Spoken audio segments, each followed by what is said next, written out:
Assalamualaikum warahmatullahi wabarakatuh. Pada kesempatan kali ini kita akan melanjutkan materi mengenai perdagangan internasional dan perekonomian terbuka. Yang pertama adalah devisa. Devisa adalah semua benda yang dapat digunakan sebagai alat pembayaran internasional. Bisa berbentuk mata uang asing, emas, wesel, cek, dan surat-surat berharga lainnya. Setiap negara pasti ingin memiliki persediaan atau cadangan devisa yang cukup. Karena dengan adanya devisa, negara bisa membeli barang-barang dari negara lain, membiayai perjalanan dinas ke luar negeri, membayar cicilan utang luar negeri, dan lain-lain. Selanjutnya, macam-macam devisa berdasarkan sumbernya. Yang pertama adalah devisa kredit, merupakan devisa yang berasal dari kredit atau pinjaman luar negeri. Yang kedua, devisa umum, yaitu devisa yang berasal dari sumber lain atau selain kredit, seperti dari ekspor, penyelenggaraan jasa, dan penerimaan bunga modal. Selanjutnya, macam devisa berdasarkan wujudnya. Yang pertama adalah devisa kartal, merupakan devisa yang berwujud uang logam dan uang kertas. Yang kedua, devisa giral, merupakan devisa yang berwujud surat-surat berharga seperti wesel, cek, cek perjalanan, IMO atau International Money Order, dan lain-lain. Devisa giral ini bisa diubah atau dicairkan menjadi devisa kartal. Selanjutnya, sumber devisa. Yang pertama adalah dari ekspor barang. Yang kedua, dari ekspor jasa, termasuk jasa pelayaran dan jasa pariwisata. Yang ketiga, dari penanaman modal asing ke dalam negeri, atau penanaman modal asing atau PMA ini disebut juga dengan penanaman modal langsung. Yang keempat, pinjaman atau utang dari luar negeri. Yang kelima, pendapatan atas modal dan investasi di luar negeri seperti bunga dan dividen. Yang keenam, hibah dan hadiah dari luar negeri. Yang ketujuh, hasil penjualan surat-surat berharga kepada penduduk luar negeri. Selanjutnya adalah fungsi devisa. Yang pertama, sebagai alat pembayaran barang-barang dan jasa impor. Yang kedua, sebagai alat pembayaran cicilan utang luar negeri, termasuk bunganya. Yang ketiga, sebagai alat pembiayaan hubungan luar negeri, seperti biaya misi kesenian, biaya perjalanan dinas, biaya korp diplomatik, dan pemberian bantuan luar negeri. Yang keempat, sebagai sumber pendapatan negara yang digunakan untuk membiayai pembangunan. Selanjutnya adalah tujuan penggunaan devisa.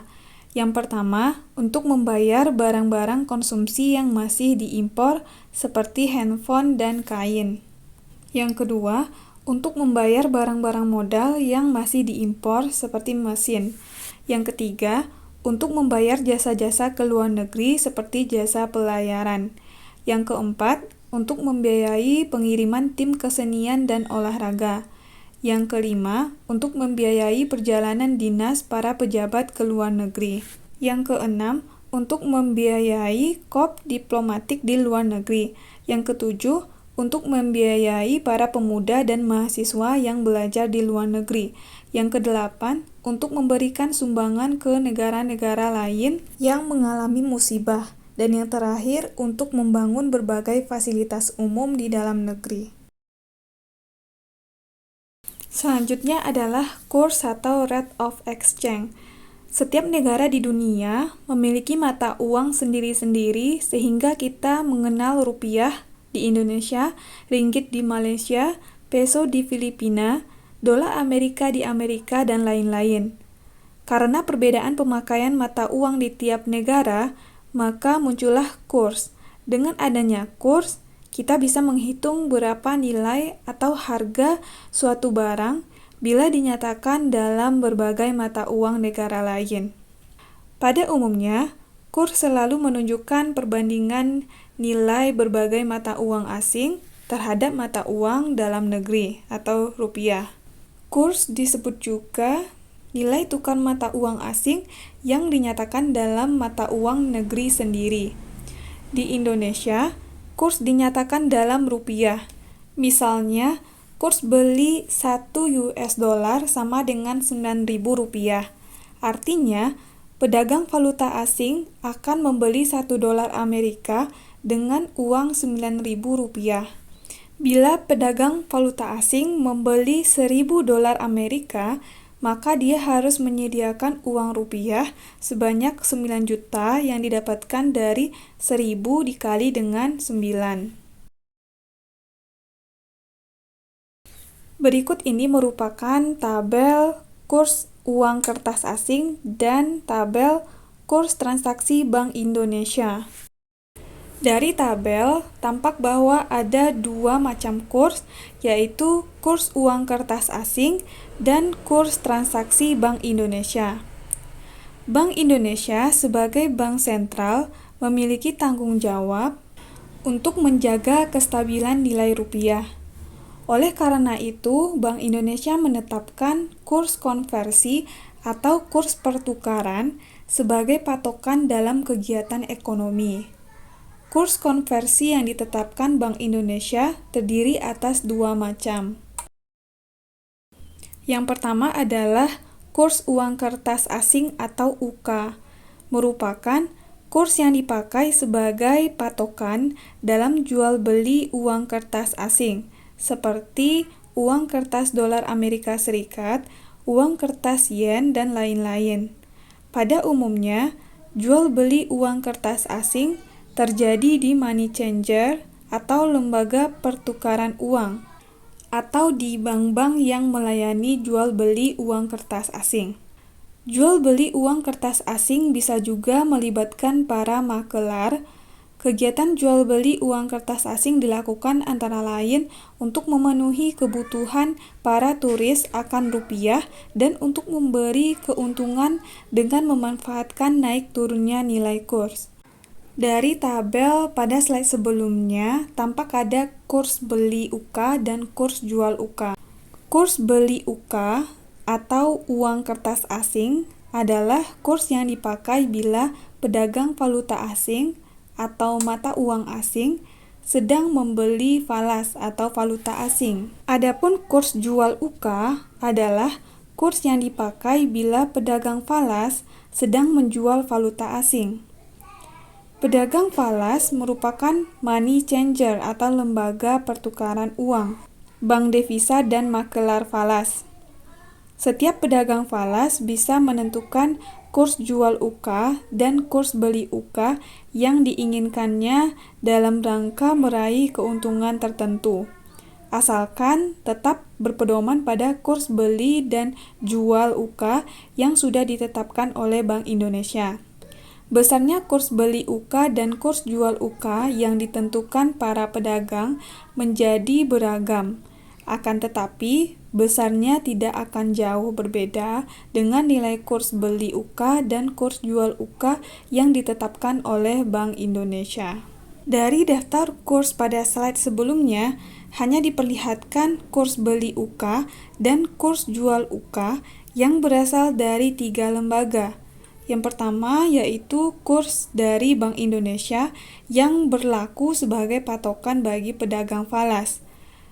Yang kedua dan yang ketiga merupakan kurs dari dua money changer terkenal di Jakarta, yaitu CIC atau Center Investment Corporation dan AYU. Yang kedua adalah kurs transaksi, merupakan kurs yang dipakai sebagai patokan dalam melakukan transaksi yang melibatkan mata uang asing.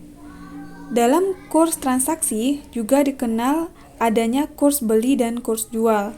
Meskipun demikian, bukan berarti bank melakukan jual beli uang kertas asing seperti yang terjadi di money changer. Adanya kurs beli dan kurs jual di sini hanya untuk memperjelas posisi bank dalam bertransaksi. Misalnya, nasabah A membawa uang rupiah dan ingin memindah bentukan menjadi uang asing. Misalnya mentransfer ke luar negeri. Berarti, Nasabah tersebut sedang membutuhkan uang asing. Oleh karena itu, dia harus membeli uang asing tersebut. Jika nasabah A pembeli, berarti posisi bank sebagai penjual, sehingga bank akan mengenakan kurs jual pada transaksi nasabah A.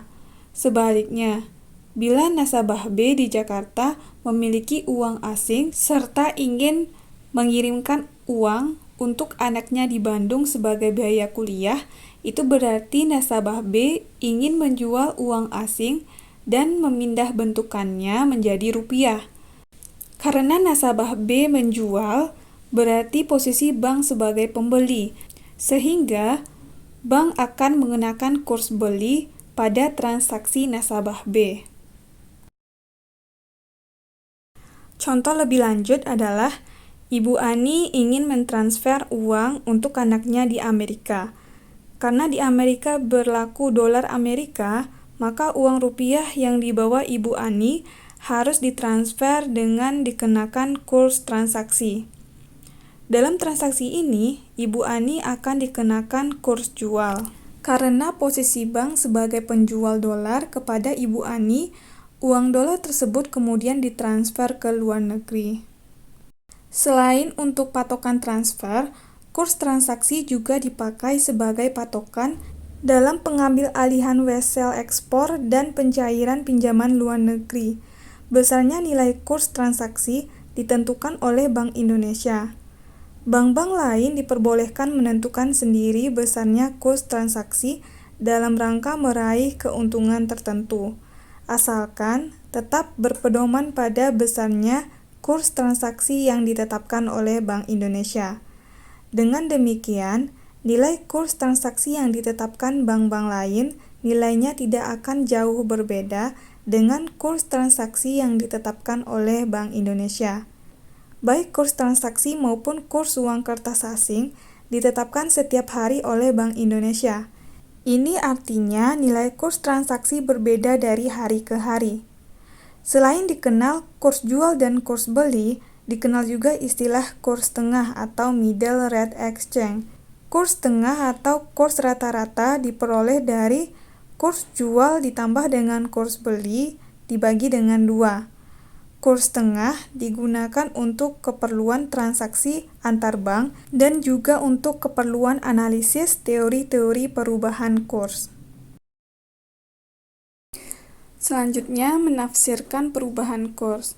Berikut ini merupakan ilustrasi menggambarkan perubahan kurs uang kertas asing yang ditetapkan oleh Bank Indonesia. Berdasarkan tabel, tampak bahwa kurs mengalami perubahan. Pada hari Selasa, nilai tukar rupiah terhadap dolar justru semakin melemah atau turun. Misalnya, pada hari Senin, Pak Tony ingin membeli 1.000 US dollar. Oleh money changer, Pak Tony dikenakan kurs jual karena posisi money changer sebagai penjual, yakni 1 dolar sama dengan 9.500 rupiah. Untuk membeli 1.000 US dollar, Pak Tony harus membayar dengan uang rupiah sebanyak 9.500 rupiah, yaitu yang didapatkan dari 1.000 dikali dengan 9.500 rupiah. Akan tetapi, bila Pak Tony membeli 1.000 US dollar pada hari Selasa, Pak Tony harus membayar dengan uang rupiah sebanyak 11 juta yang didapatkan dari 1.000 dikali dengan 11.000. Berikut tabel dari perhitungannya. Pada hari Senin, untuk membeli 1.000 US dollar cukup disediakan uang 9.500 rupiah. Pada hari Selasa, untuk membeli 1.000 US dollar harus disediakan uang sebanyak 11 juta rupiah. Kesimpulannya, pada hari Selasa, nilai tukar rupiah terhadap dolar semakin melemah. Pada peristiwa krisis moneter yang melanda Indonesia mulai tahun 1997, kurs rata-rata yang biasanya 1 US dollar sama dengan 2.600 rupiah, setelah terjadi krisis moneter mencapai 1 US dollar sama dengan 9.000 rupiah. Akibatnya, perusahaan-perusahaan yang berbahan baku impor menjadi sangat terpukul karena harga bahan-bahan baku impor menjadi sangat mahal. Untuk membeli bahan baku impor seharga 1.000 US dollar dulu hanya diperlukan uang 2.600.000 rupiah. Setelah krisis moneter, untuk bahan baku impor seharga 1.000 US dollar harus dikeluarkan uang sebanyak 9 juta rupiah. Akibatnya, banyak perusahaan gulung tikar dan mem-PHK karyawannya. Inflasi pun menjadi bagian yang tak terpisahkan dalam perekonomian Indonesia. Kurs atau nilai tukar memang tidak tetap. Kurs selalu berubah, bahkan dalam sehari kurs bisa berubah sampai 9 kali. Materi selanjutnya akan kita bahas pada video berikutnya. Terima kasih telah menonton video ini, semoga bermanfaat. Assalamualaikum warahmatullahi wabarakatuh.